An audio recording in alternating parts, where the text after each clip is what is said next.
பண்ணமோ இல்லையா செகண்டரி.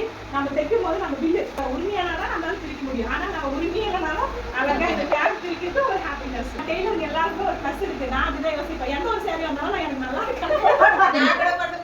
பார்த்து நல்லா இருக்கு. டெய்லரிங் கிளாஸ்னால சொல்ல மாட்டேன், நான் அடிஷ்னலா சொல்றேன். அது எப்பயும் பட்டு சேரினாவே குச்சி வச்சாதான் அழகா இருக்கும். சரிங்களா?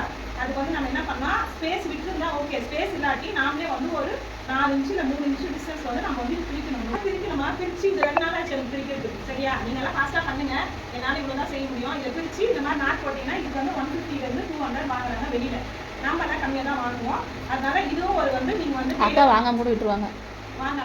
ஆமா, நீங்க கிளைண்ட் வந்தாங்கன்னா இந்த மாதிரி சொல்லணும். அவங்களுக்கு தெரியாது இது எப்படி வருதுனால தெரியாது. நாம தான் வந்து அவங்களுக்கு சொல்லணும், பட்டு சாரி வந்து இந்த மாதிரி குச்சி கட்டினா தான் நல்லா இருக்கும், இதுக்கு தனியா சார்ஜ் ஆகும், இவ்வளோ ஆகும், இது கொடுங்க, நான் முன்ன பின்ன கம்மி பண்ணி தரேன் அப்படின்னு நீங்க தான் பேசி உங்க இன்கம் வந்து ஜாஸ்தி பண்ணிக்கணும். எக்ஸ்ட்ரா வந்து குச்சி அது வந்து அது கடைக்காரனுக்கு தான் லாபம், நமக்கு லாபம். நெக்ஸ்ட் வந்து நீங்க டெய்லரிங் மட்டும் கற்றுட்டு போங்க அப்படின்னு நான் சொல்லலை. நான் உங்ககிட்ட சாரி கொடுக்குறாங்கன்னா அவங்களோட மெஷர்மெண்ட் நீங்க சொல்லணும். ஏன்னா புடவை கட்டுற மாதிரி ரொம்ப ரிஸ்கான ஜாப் இல்லை.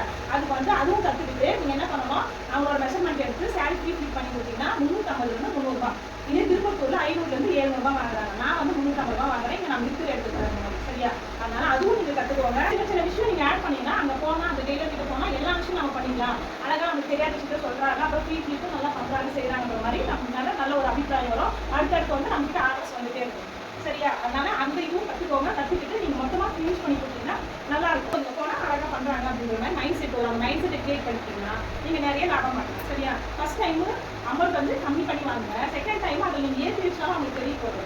ஏன்னா அவங்க ஃபர்ஸ்ட் நம்பிட்டாங்கன்னா அதுக்கப்புறம் மாற்ற மாட்டாங்க. அவங்க சொன்னா கரெக்டா இருக்கும், நம்மளுக்கு வந்து தெரியாத சொல்லி கொடுக்குறாங்க, நல்லா பண்றாங்க அப்படிங்கிற மாதிரி அவங்க மைண்ட் செட்டை நாம புரிஞ்சு வச்சுக்கணும்.